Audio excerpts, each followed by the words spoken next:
What's up, everybody? Hello, welcome. My mom is in the chat. Mama Drawk's in chat, is unmuted. In theory, could show up at any minute. Could suddenly exist. There's no way to confirm this, okay? Okay, we're gonna start. Ogre Child Yamato, Golden Harvest Surrogate. Sorry, didn't add the apostrophe S. Ogre Child Yamato's Golden Harvest Surrogate Pilgrimage, Volume 37. Daimyo.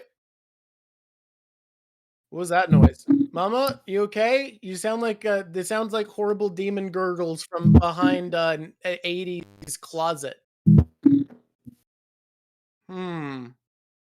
Okay. Volume 37. Daimyo of Ringo, Kikunoju, and Boss Ocho. Kiku look kind of fucked up here. I'm not gonna lie. Like something about this just feels body horror to me. Like we see a panel that seems to have, I think that looks like kid. Okay, no. This looks like the kids we know, but this is back in time. Oh, this is Dory and Brogy then.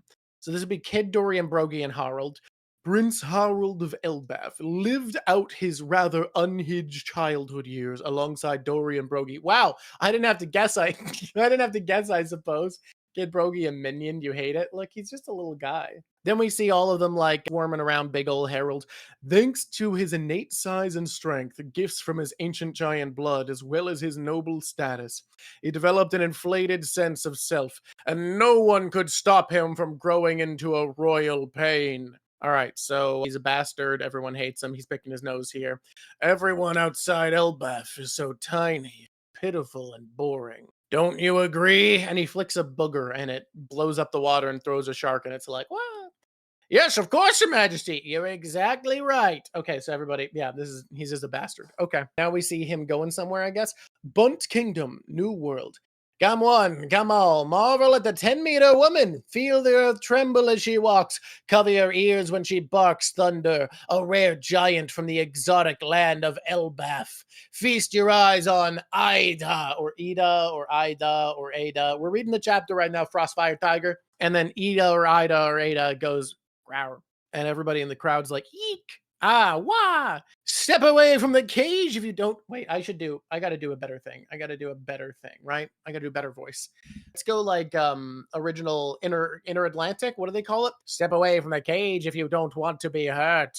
Harold is mad, turning a giant into a sick sideshow. They got some nerve. Cut to on the boat. They're sailing away. It's on fire. We can assume that he freed Ida. Bar! Yeah! They thought that Elbaf was a joke. Well, who's laughing now? Ida goes, who are you? No need to thank me. I'm the King Elbaf. I won't stand to see my homeland disrespected like that. And then she smack him. Blah! And everyone goes, what? And everyone goes, Your Majesty, King Harold. They're very upset by this. You can tell by the tenor of my voice. Ida, to me, it's interesting because she's not drawn as pretty as most women Oda draws, but she kind of got like a swagger. She has a very like love interest in a 50s greaser movie vibe. I can't explain that, right? I love how quickly Harold goes from looking like a menace to like a handsome motorcycle guy to like little baby. It's great. All right, so we see her with her short shorts and cute little crop top. Again, great, cute outfit, looking over the bow of the ship. Turn the ship around. I need to apologize. So many people were hurt back there. Are you insane? You care about that mini kingdom of tiny humans? Harold's all angry and thrown off by this. She's cute, not necessarily beautiful. That's what I'd say. She's drawn less conventionally beautiful than most One Piece women, but she got like a vibe. Do I have to hit you again? And she immediately does. Like she asks that, but hits him. King Harold! They saved my life when I washed up on shore and gave me a job. They were kind enough to help me make a living until I was fully healed. What do you mean, tiny humans? Just because you happen to be born huge and are coincidentally strong and brutish, you think that makes you better than humans? How can you be so arrogant? It's pathetic. This is why everyone thinks that all giants are barbaric and brutish as Elbaf. She's all mad and freaking out and yelling at him, and he looks so shocked. Aw, Oda loves bossy women that smack around silly men. That's true. Just because I was born huge. And he's thinking, oh, he looks so adorable, all pouty and like, aw. And then she's got her doofy little face and she's helping everyone rebuild and they look all sad. Should we just set sail, King Harold? Why are you all just spacing out? Huh? Hey, go and help her, you ninnies. That town's as tiny as a model. It's easy work. Yes, Majesty. Their method of construction's completely different from our own. We should tell everyone about it when we return to Elbaf. I want to bring home some of their spices. I've never tasted flavors like these before. Notice how hardy their fabric is? Oh, they're learning about other cultures and the value of them while they're helping. So here's something funny. Viking, it wasn't a person. Vikingers were persons. That was a people. Viking was a verb. It was an activity you took.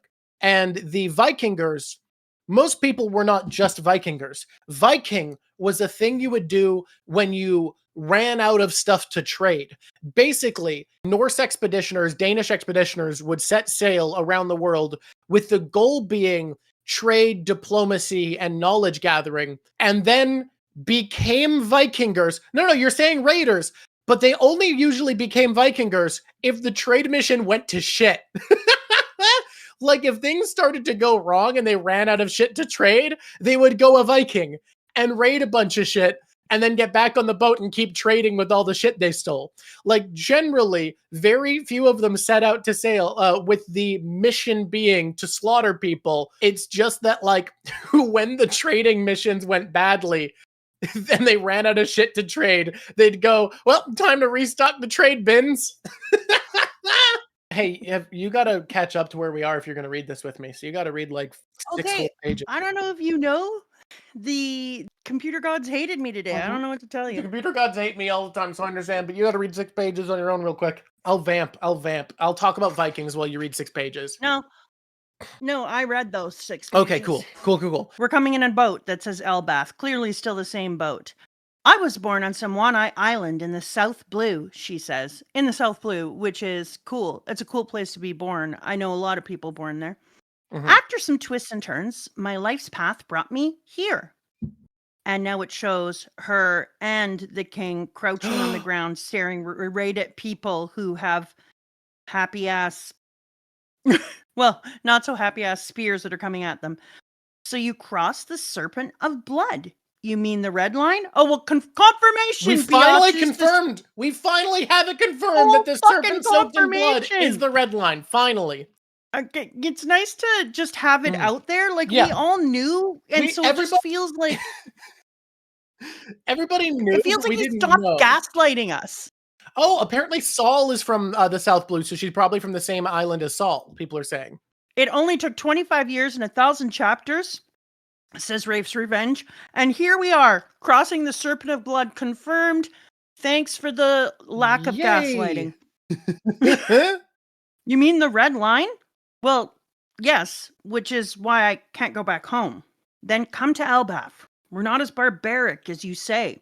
He says while pulling a giant frickin' whale from whale shark he's from the doing water. It for the villagers. He's feeding them food. He's like, here you go, guys. I know, but you gotta say that the juxtaposition between then come to Elbaf, we're not as barbaric as you say, while he's holding a giant shark by the tail that's dead and flinging it on the shore. No. Sam Fisher, here's what you don't get. They referred to a serpent soaked in blood at the end of Little Garden. They didn't actually say it was the red line, and they haven't confirmed it until now. Because they said only thing our weapons can't pierce is a serpent soaked in blood. And they didn't say that was the red line. That has been Dan's supposition for 20 years. Oh, maybe I was mistaken about you too. King Harold's changed. Yeah, it's creepy, but I bet it won't last long, says his crew. Well, the girl who's not as ginormous and him stare off at the moon. Aw, we're adorable. Elbaf, 105 years ago. I wish to atone for all of my countless crimes. What's gotten into you, Harold? And the tree of life, Idrisel, is in the middle. I may be out of the country more often than I wish, but it's only to join hands with our neighbors and ask them to teach us their culture. If we learn from the rest of the world, we can make our land and lives richer. Someone from the audience. Yeah, but Dory and Brogy are still raising hell out there. They are good friends of mine, but they have always been eccentric. They're cordial with humankind and follow a code of honor. That's true, says the crowd beneath him. It doesn't hurt that they can fight, of course, but if they pose too much of a threat to other nations, we may have to rein them in. Zababa! What a turnabout, says the rude king.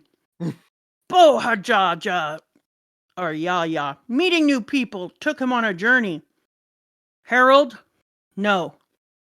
Elbaf is blessed with good luck. And then it shows another Viking ship out in the water.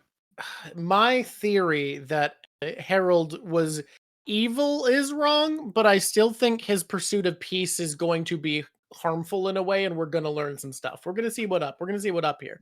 How tall do you think he is? How tall is Harold? Too tall. He big. Next chapter, we see Harold holding up a giant bottle. For example, by sending diplomats back and forth, we can help deepen the ties and friendship between nations. I see. So we're each taking hostages then. Don't say it like that. It means that countries can't get to be friends unless people in them are connected somehow. Oh, so the thing you've been talking about with travel, they're using their power to bring people place to place. And we see him writing diplomatic letters beside his girlfriend, Ida, who's sleeping. Elbaf, 81 years ago. Fisherman Village, Eastern Elbaf. The baby's been born. Congratulations, Harold and Ida. Thank you all. Now, Ida, I'm going to say Ida. Now, Ida and I can... No, you're forbidden from marrying her. The royal line must remain pure-blooded. I'm sorry, Ida. It galls me that it must come to this. This is just how the culture works. You can't get emotional and fight against it.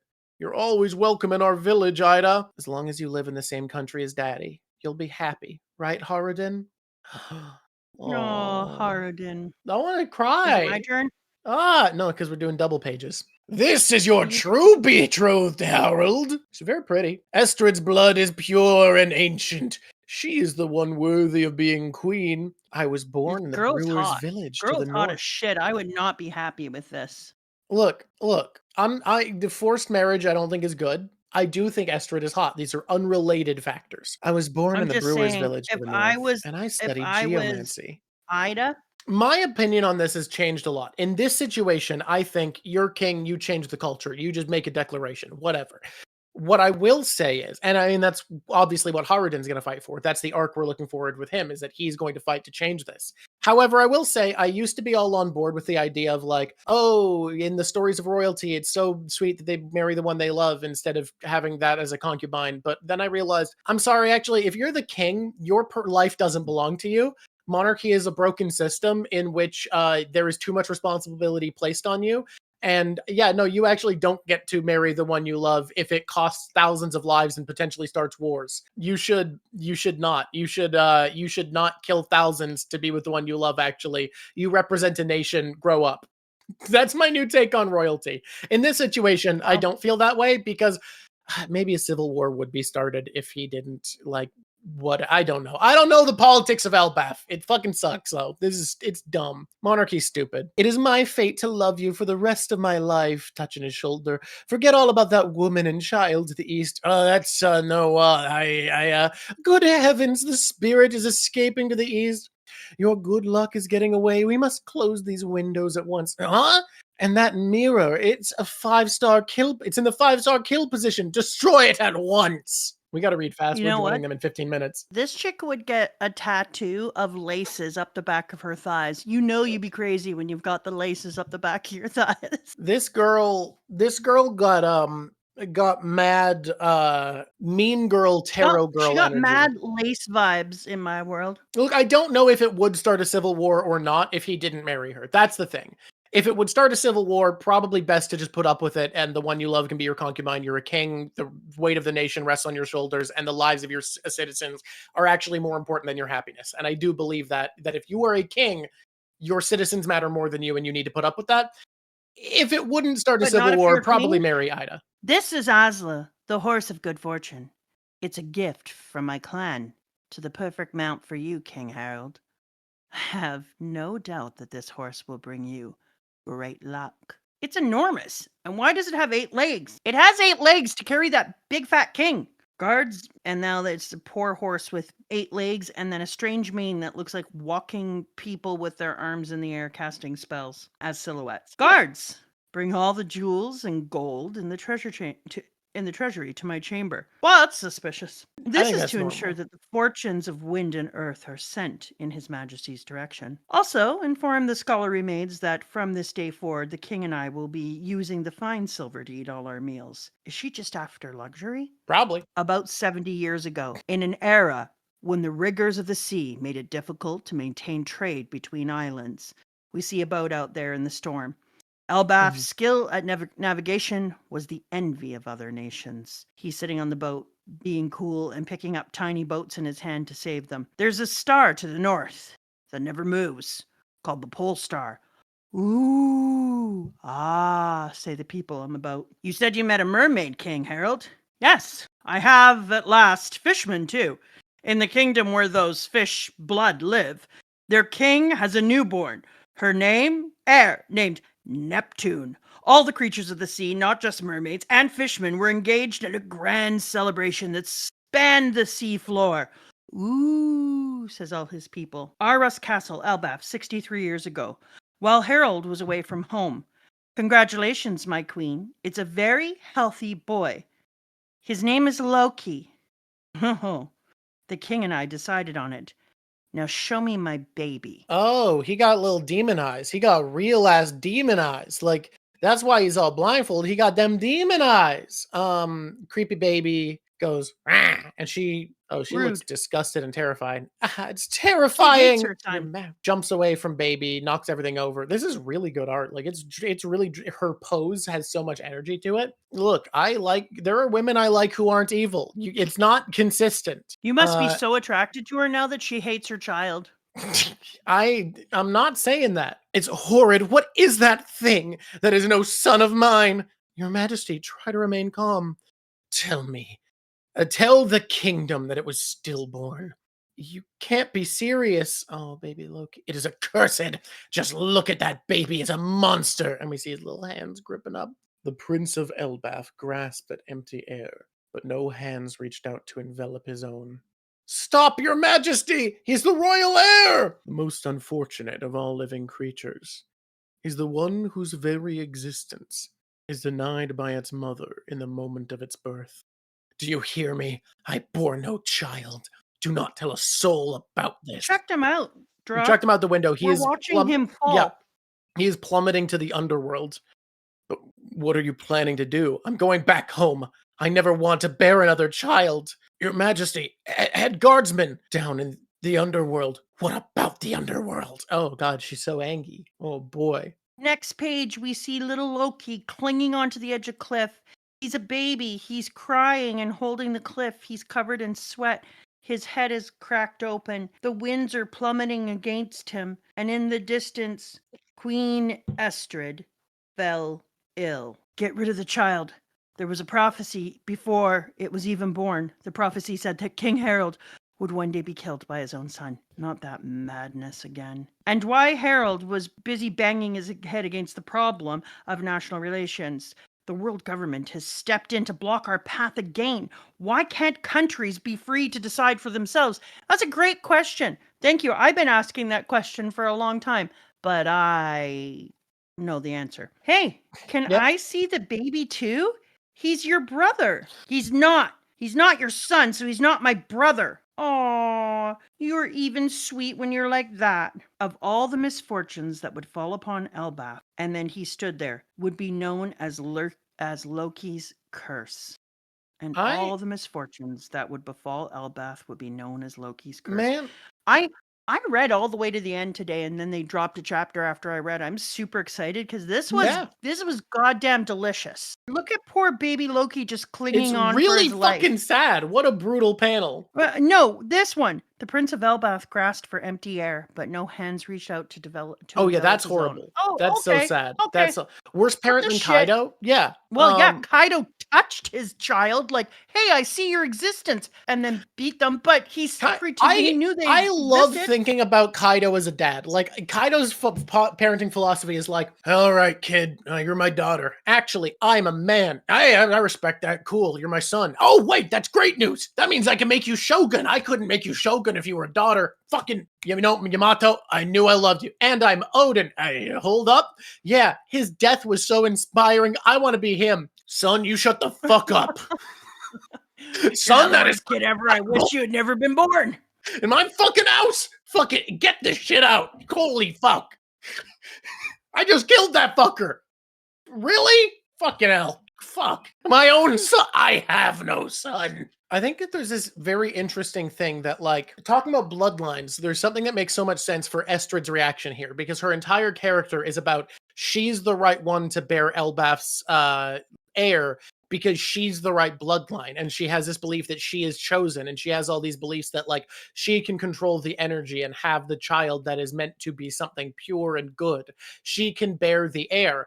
And seeing something that looks like a cursed being, something that carries the darkest parts of Harold's blood, it makes sense for her character to have this reaction, especially when Haruden is a perfectly normal looking little boy giant. Like, to me, it makes a ton of sense that she would have this reaction when her entire character was built on the idea that she is the one who can have the proper heir. Well, I'm not gonna lie to you. Mhm. That was a real surprise. Imagine my surprise when I thought I had read all the chapters and it dropped after I read it. Odin is like Kaido's personal Hydra. He kills one, several more pop up. I do agree with that.